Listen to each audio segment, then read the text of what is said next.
경기도 파주의 용미리와 벽제 납골 땅에는 필기대가 놓여 있습니다. 그곳은 사랑하는 사람을 먼저 떠난 후에 유족들의 애틋한 편지가 쌓여지고 있습니다. 그 편지의 일부분이 눈물의 편지라고 하는 책으로 편집이 되어 나왔습니다. 그 책에는 평소에 사랑하지 못했던 후회가 절절히 묻어나고 있는 그런 내용으로 가득 차고 있습니다. 예를 들어 이런 내용입니다.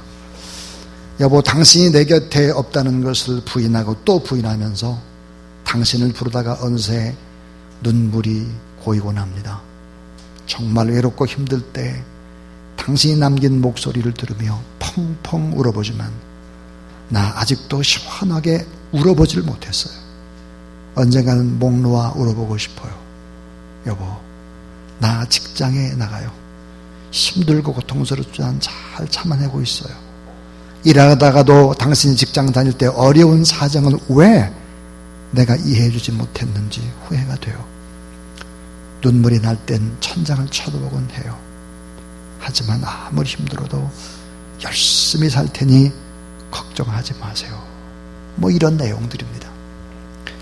이 책을 찬찬히 살펴보면서 사람들이 유언장을 쓸 때 가장 많이 쓰고 있는 단어가 발견이 됐습니다.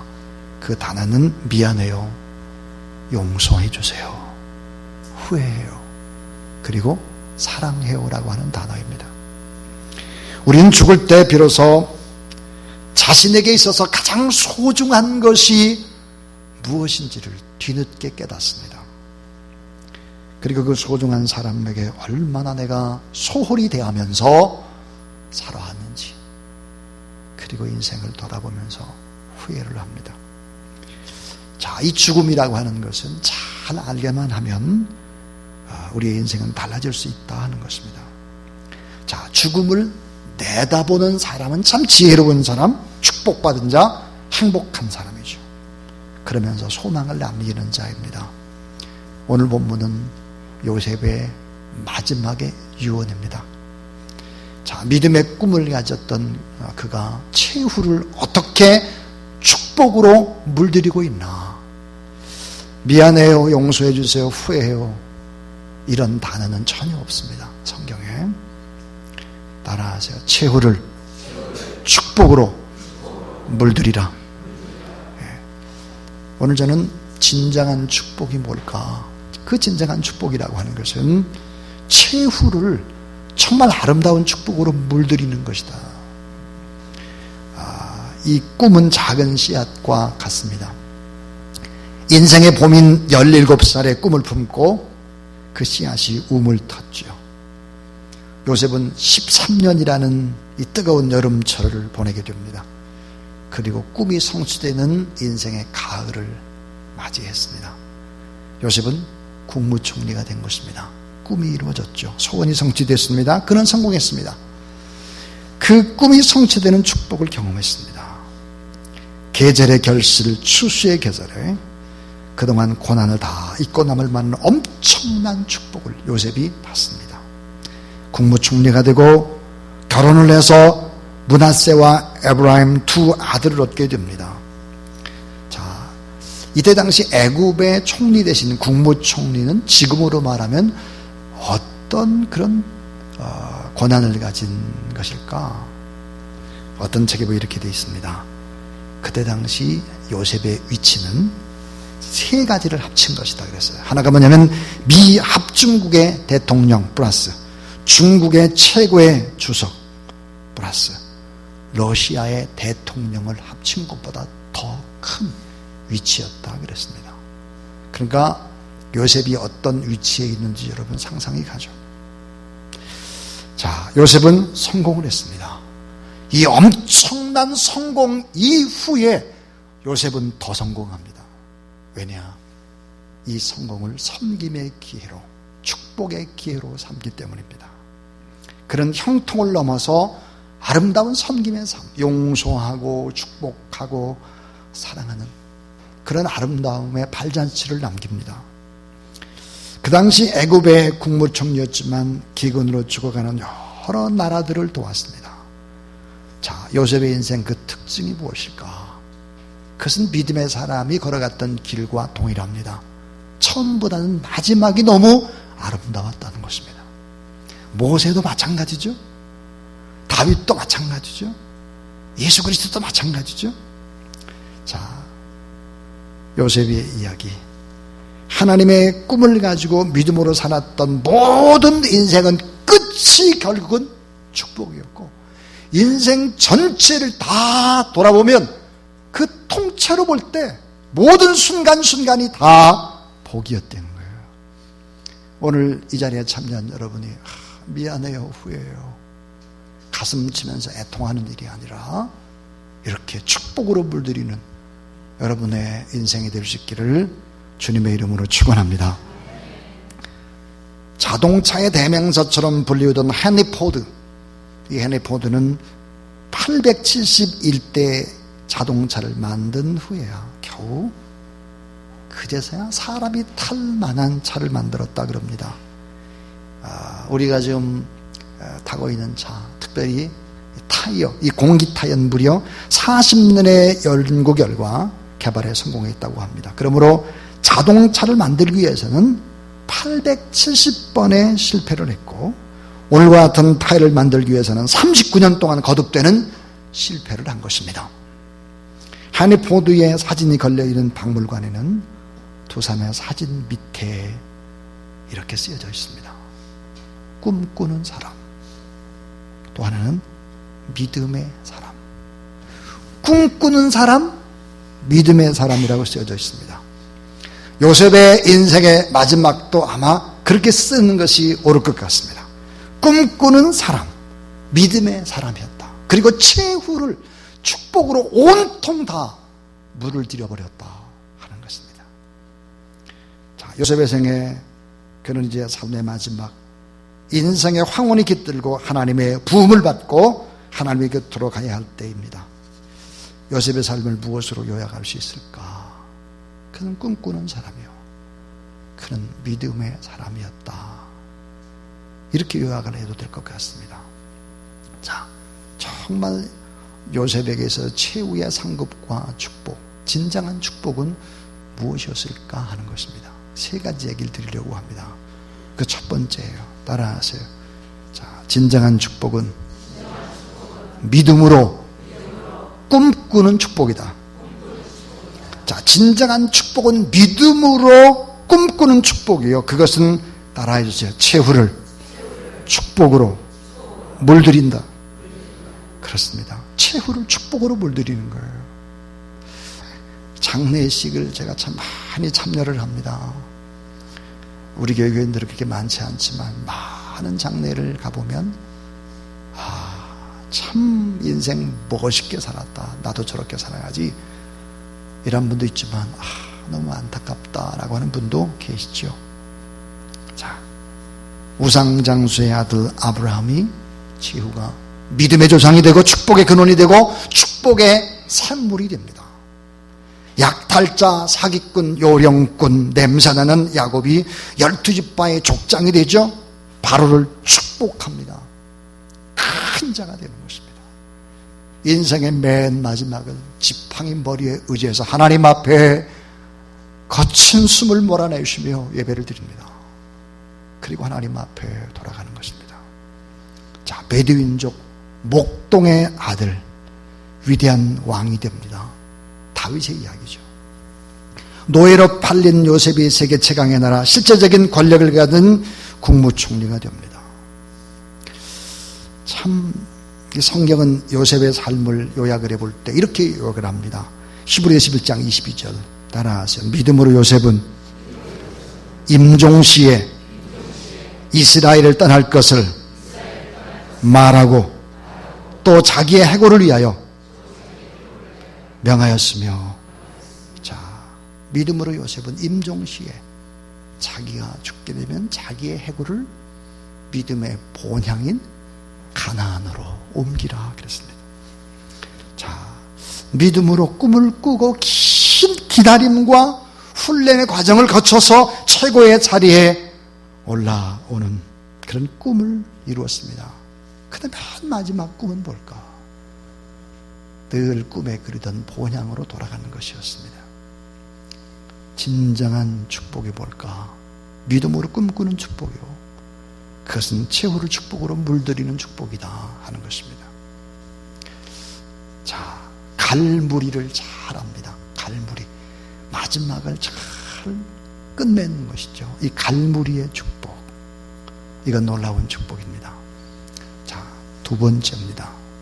따라해 주세요. 진정한 축복은 성품의 열매입니다. 자, 여러분, 요셉의 삶의 마지막 갈무리하는 모습을 보면 참 너무나 아름답습니다. 요셉이 하나님께 받은 최고의 상은 뭘까? 다윗이 하나님께 받은 최고의 상은 뭘까? 야곱이, 베드로가 하나님 앞에 받은 최고의 상은 뭘까? 그것은 외적으로 잣된 국무총리라든지 왕의 자리라든지 수제자의 자리라든지 사실은 이런 자리가 아닙니다. 왜냐하면 대통령이 됐어도 불행한 사람들이 너무 많고요, 부자가 됐어도 불행한 사람이 대부분이고요, 외적으로 드러난 축복을 다 가지고 있다고 할지라도 행복 못한 사람들이 너무 많죠. 진정한 축복은 무엇일까요?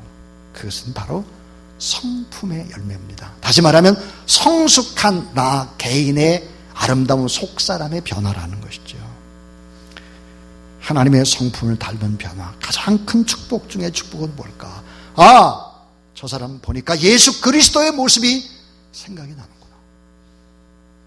우리 장로님을 보니까 예수 그리스도가 오래오래 참는 모습, 그 모습이 보이는구나. 이건 정말 최고의 축복 중에 축복인 것이죠. 용서할 수 없는 고통이 뭔지를 요셉은 너무 잘 압니다. 자, 에서의 삶을 요셉이 보았습니다. 시간대로 보면 야곱과 에서의 모습을 봤죠. 그러니까 용서하고 사랑하지 않을 때 이건 얼마나 긴 고통인지를 알았습니다. 그래서 용서하는 것입니다. 사랑하는 것이죠. 성품의 아름다운 열매를 맺는 것입니다. 여러분, 이 성품의 아름다운 열매를 맺게 되면 무엇을 하든 어디를 가든 다 축복이에요. 이런 아름다운 마음의 변화가 여러분에게 있게 되길 주의 이름으로 축원합니다. 자, 형제들에게 버림을 받고 은 20에 팔리는 여러분, 요셉의 모습이 우리 주님을 닮았습니다. 가롯 유다 때문에 결국은 은 몇 푼에 팔리는 예수 그리스도의 모습이 요셉의 모습이죠. 형제들을 다 자기를 죽이려고 했고 자기를 우물에 빠뜨리고 노예로 팔아버렸던 그 형제들을 다 용서하는 모습이 예수 그리스도를 닮았습니다. 자신의 그 성공을 섬김의 기회로 많은 나라를 섬겼던 요셉의 모습이 예수 그리스도를 닮았습니다. 원수마저 용서하고 사랑하고 용납하는 큰 모습이 다 예수 그리스도를 닮았어요. 여러분, 물질적인 축복도 중요할 수 있고 환경적인 그런 축복도 중요할 수 있고 자녀들이 잘 되는 것도 중요할 수 있습니다. 그러나 진정한 축복, 진정한 형통, 그것은 무엇일까요? 내 마음입니다. 내 마음의 성품 때문에 무슨 일을 당해도 스스로 기뻐하고 자족할 수 있는 비결을 터득했다면 그 사람은 정말 축복을 받은 행복자인 것을 믿으시기 바랍니다. 성품의 변화, 성품의 성숙, 이 성품의 축복이 진정한 축복이다 하는 거예요. 여러분, 어떻게 용서할 수 없는 대가 다른 형들, 자기를 죽이려고 했던 사람들을 어떻게 용서할 수 있을까? 그것은 어때요? 하나님의 주권과 하나님의 섭리를 믿을 때만 가능한 거예요. 창세기 50장 19절부터 20절에 보니까 당신들은 나를 헤아렸으나 하나님 그것을 선으로 바꾸사 오늘과 같이 만민의 생명을 구원하게 하시려 하셨나니 그랬습니다. 자, 우리 믿음의 사람들은 다 어떤 어려운 일을 당할 때 어떻게 봤을까요? 사도 바울은 하나님의 섭리로 모든 것을 봅니다. 자, 예수 그리스도를 팔아버린 가롯 유다, 예수 그리스도를 십자가에 못 박게 한 이스라엘 백성들, 그리고 예수 그리스도를 죽인 로마 병정의 손길들 속에서도 하나님의 신비스러운 섭리와 주권적인 역사가 있었다는 거죠. 하나님의 사랑과 지혜를 십자가에서 보는 것입니다. 그래서 로마서 8장 28절에 보니까 우리가 알거니와 하나님을 사랑하는 자 곧 그 뜻대로 부르심을 입은 자들에게는 따라하세요. 모든 것이 합력하여 선을 이루느니라. 그래요. 어려울 때도 낙심하지 말아야 될 일이 바로 그런 것이고, 우리가 뭘 많이 소유한 어떤 위치에 올라왔다고 할지라도 교만해서는 안 되는 이유, 다 합력의 선이 되도록 하나님이 하시는 일이다 하는 거예요. 로마서 5장에 보니까 자, 죄인 되었을 때에, 경건치 아니할 때에, 하나님과 원수가 되었을 때에, 자, 십자가에 못 박혀 죽어진 그리스도의 사랑이 바울에게 전해졌다는 거예요. 여러분, 하나님의 사람에겐 우연이 없습니다. 필연입니다. 믿으시기 바랍니다. 다만 하나님의 섭리가 있을 뿐입니다. 이런 것을 믿을 때 결국은 어때요? 용서하고 덮어주고 축복하고, 그 진정한 축복은 성품의 변화요, 마지막 갈무리를 잘하는 것이다 하는 것입니다. 자, 꿈을 꾸고 이루는 과정에서 기도하며 험산줄령을 넘을 때 두 가지 기적이 일어났습니다. 하나는 외적인 축복입니다. 드러나는. 그러나 내적인 성품의 변화가 진정한 축복이었다 하는 것입니다. 그런데 여러분, 또 하나의 진정한 축복이 있습니다. 그것은 무엇일까요? 따라하세요. 신앙의 유산을 남기는 축복. 신앙의 유산을 남겨야 돼요. 창세기 50장 25절 보니까 요셉이 또 이스라엘 자손에게 맹세시켜 이르기를 하나님이 정녕 너희를 권고하시리니 너희는 여기서 내 해골을 메고 올라가겠다 하라 하였더라 그랬습니다. 이 말씀은 정말 위대한 믿음이 뭔지를 우리에게 보여주는 것입니다. 요셉이 얼마나 위대한 믿음을 가지고 있는가 하는 것을 너무 잘 알 수 있습니다. 혹독하는 고난 중에 철저히 하나님의 말씀을 붙잡고, 요셉은 자신의 죽음을 직감하고 자신의 해골을 가나안 땅으로 가져가라고 명령을 합니다. 이게 무슨 말입니까? 아브라함과 이삭과 야곱과 사라가 묻혀있는 가나안, 막벨라고. 자, 여기서 우리는 이런 것을 알 수 있죠. 요셉은 부귀영화, 출세나 성공, 이것보다 훨씬 더 중요한 것이 무엇인지를 알았습니다.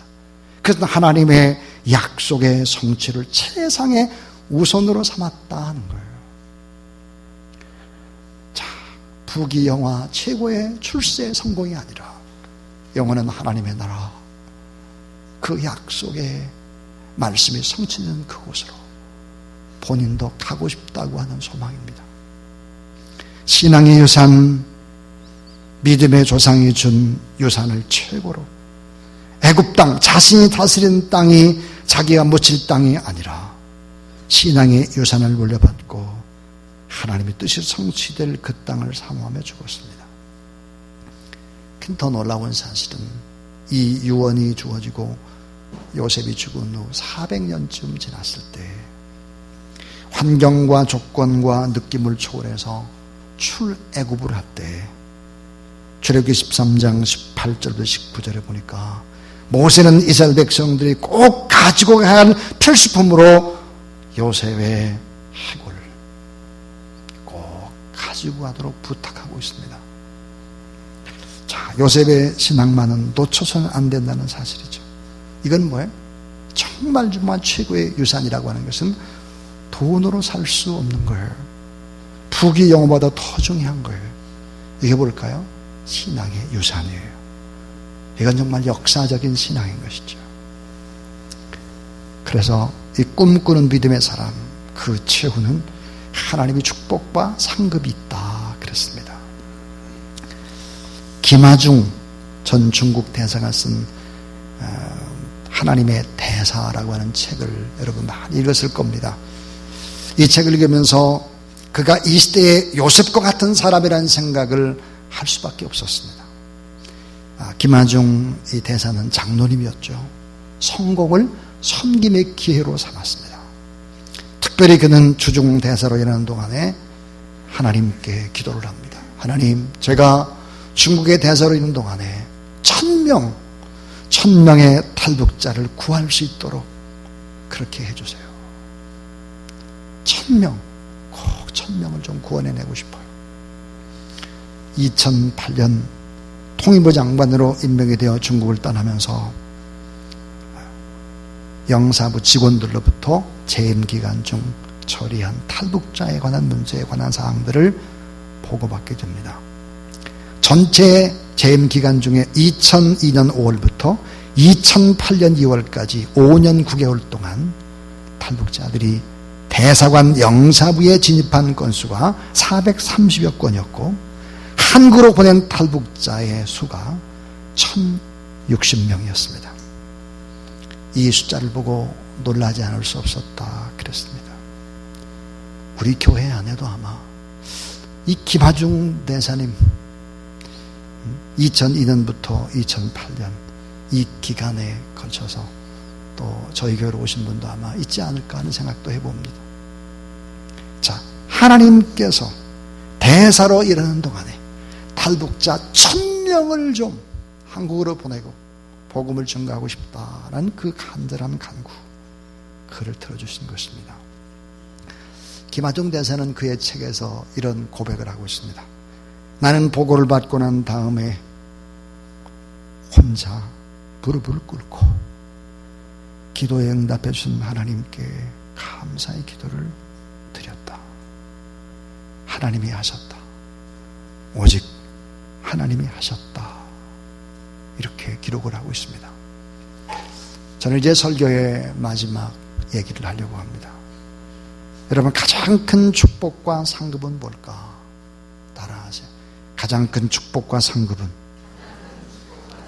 진정한 축복은 하나님 자신입니다. 하나님 자신이 진정한 기업이고 진정한 상급이고 진정한 축복이었다. 자, 요셉에게 주어진 아름다운 상이 있습니다. 그가 누린 가장 놀라운 축복과 상급이 뭘까? 그것은 바로 하나님 자신인 것입니다. 여러분에게 진정한 축복은 뭘까? 하나님이 여러분의 진정한 상급이고 진정한 축복이 될 수 있기를 바랍니다. 요셉은 하나님과 그분의 약속 외에는 그 어떤 것에도 집착을 하지 않았습니다. 하나님 주신 말씀, 하나님과 나 사이에 아름다운 언약을 붙잡았죠.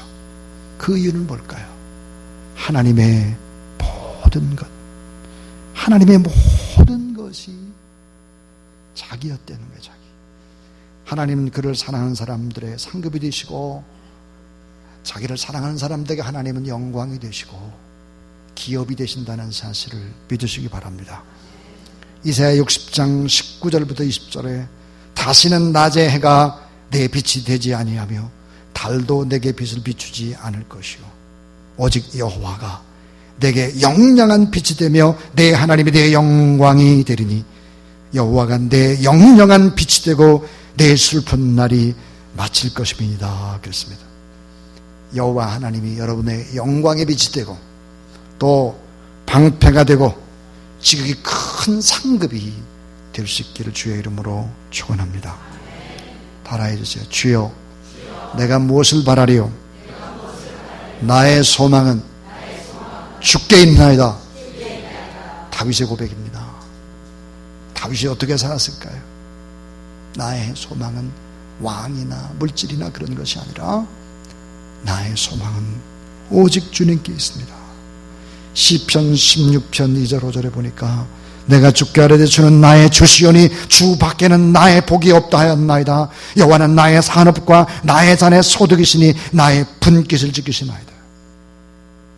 나의 복, 나의 산업, 나의 분깃, 나의 소망 오직 주님이시다. 그래서 가장 큰 축복과 상급이 주님이시다. 이렇게 고백을 하는 것입니다. 요셉은 죽었으나 하나님은 오늘 이 자리에 우리와 함께하고 계십니다. 요셉은 죽었으나 그의 신앙은 살아있습니다. 요셉은 믿음으로 지옥까지 본향을 꿈꾸며 하나님 한 분만으로 만족하며 삶을 살았습니다. 사도 바울은 이렇게 말했습니다. 나의 나되는 것은 다 하나님의 은혜로다. 하나님의 은혜가 여러분의 삶 가운데 충만히 있어지기를 주님의 이름으로 축원합니다.